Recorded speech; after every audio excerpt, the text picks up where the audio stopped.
Hello दोस्तों, कैसे हैं? उम्मीद करता हूं बहुत अच्छे होंगे।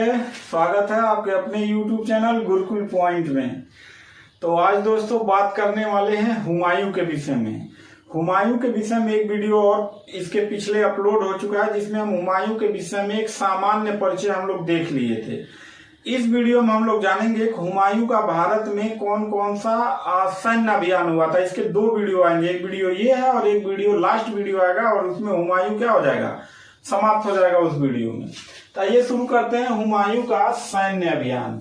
ठीक है, वैसे हुमायूं का जो सैन्य अभियान था यह बाबर के समय से चलता आ रहा था। बाबर जब युद्ध करने जाता था, जैसे पानीपत का युद्ध, खानवा का युद्ध, चंदेरी का युद्ध, घाघरा का युद्ध, तो अपने साथ इसको ले जाता था। ठीक है, पानीपत के युद्ध में भी बाबर के युद्ध जब हो रहा था इब्राहिम लोदी के साथ, तो उसमें हुमायूं ने भी भाग लिया था।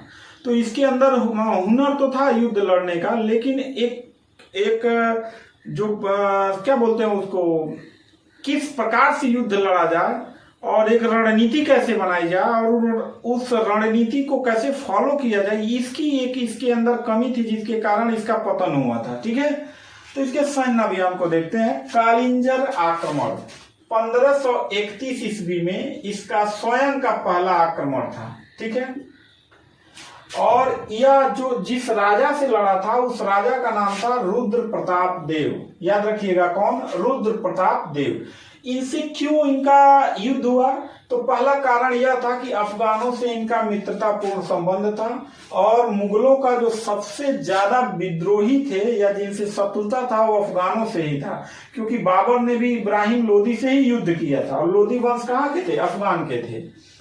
युद्ध किया, रुद्र प्रताप देव से युद्ध तो किया, लेकिन यहाँ इसने गलती किया कि इनको मार के समाप्त नहीं किया और इनसे धन प्राप्त करके वापस आने लगा। वापस आने का कारण इसका यह था कि महमूद लोदी के बारे में यह पता चला कि वह बिहार से कहाँ, बिहार से जौनपुर आ रहा है। ठीक है, यानी अगर ये दिल्ली है और दिल्ली के बाद ये आपका यूपी का जौनपुर है, हमारे गोरखपुर के बगल में ही है, तो यह बिहार से जौनपुर आ रहा था। तो ये जो था ये युद्ध कालिंजर से सीधे कहाँ जाने लगा? जौनपुर की तरफ आने लगा। इसको पता चला कि जो है कि महमूद लोदी जो है बिहार से कहाँ आ रहा है? जौनपुर आ रहा है। तो इससे धन लेके और संधि करके वापस चलाया कहाँ? जौनपुर। तो ये इसका पहला युद्ध था। दूसरा दोहरिया का युद्ध 1532 ईस्वी में। अफगान सरदार कौन था? महमूद लोदी के साथ 1532 ईस्वी में युद्ध हुआ, जिसमें हुमायूं क्या हुआ? विजयी हुआ और महमूद लोदी पराजित हुआ। तो ये था दोहरिया का युद्ध, पूछेगा 1532 ईस्वी में। इसके बाद देखो चुनारगढ़ का घेरा 1532 ईस्वी में इसने क्या किया? चुनार का घेरा हुआ, ये बिहार में था। वहां का जो शासक था यानी सूबेदार था वो शेर खां था। शेर खां समझते ना, शेरशाह सूरी, बाद में इसने शेरशाह की उपाधि धारण किया था। तो शेर खां था, इससे भी ये क्या कर लिया? संधि कर लिया, और यह इसके जीवन का एक और बहुत बड़ा गलती था। इसी समय अगर शेर खां को निपटा दिया होता तो 15 साल निर्वासित जीवन व्यतीत नहीं करना पड़ता, क्योंकि यही शेर खां बाद में जाके हुमायूं को तड़िया देता है, तड़िया के भारत से खदेड़ देता है और जाके इधर उधर अपना जिंदगी बिताते हैं।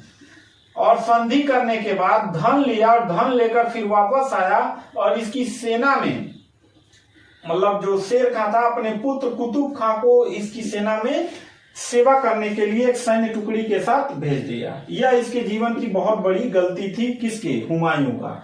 यही शेर खां को निपटा देना चाहिए था, लेकिन शेर खां को निपटाया नहीं, जिससे शेर खां अपनी शक्ति को बढ़ाने लगा, और बाद में अभी देखिए क्या होता है। चौथा फिर युद्ध बहादुर शाह से संघर्ष। और ये बहादुर शाह कौन थे? गुजरात के शासक थे बाबू। कहाँ के? गुजरात के शासक थे। यह युद्ध 1535 से 1536 के बीच लड़ा गया, और गुजरात के शासक से लड़ना इसलिए इसको पड़ा क्योंकि गुजरात में इसकी बहादुर शाह की सैन्य शक्ति बहुत तेजी से बढ़ रही थी। इसे रोकने के लिए यह 1535 से 1536 के बीच युद्ध हुआ, जिसमें बहादुर शाह जो है वहां से भाग गया कहाँ? मांडू। और यह संघर्ष कहाँ हुआ था? गुजरात के सारंगपुर में हुआ था। और इस विजय के अभियान हुमायूं ने मालवा और गुजरात को क्या कर लिया? जीत लिया था। और यह जीत जो है यानी यह दोनों राज्य इसके एक वर्ष अधीन रहे और एक वर्ष बाद स्वतंत्र हो गए, क्योंकि बहादुर शाह जो है पुर्तगालियों की मदद से पुनः स्वतंत्र करा लेता है। किससे? हुमायूं से। ठीक, इसी बीच में बहादुर शाह जो है चित्तौड़ में एक घेरा बना लेता है और चित्तौड़ के राजा विक्रमजीत की मां जो है राखी भेजती है किसको, हुमायूं को, और हुमायूं मदद करने के लिए जाता है। इसके बाद हम लोग अगले वीडियो में जानेंगे चौसा का युद्ध, जिसमें हुमायूं को किस प्रकार से शेर शाह सूरी ने यहां से भारत से क्या कर दिया, खदेड़ दिया, क्योंकि अगर शेर शाह सूरी को यहीं निपटा दिया होता हुमायूं ने तो चौसा का युद्ध नहीं हुआ होता। ठीक है दोस्तों, तो मिलते हैं लास्ट वाले वीडियो में, यानी इसके बाद एक वीडियो हुमायूं का और आएगा और हुमायूं का पूरा शासन व्यवस्था क्या हो जाएगा, समाप्त हो जाएगा। फिर हम लोग अकबर के विषय में बढ़ेंगे। तो मिलते हैं नेक्स्ट वीडियो में, तब तक के लिए थैंक यू, धन्यवाद।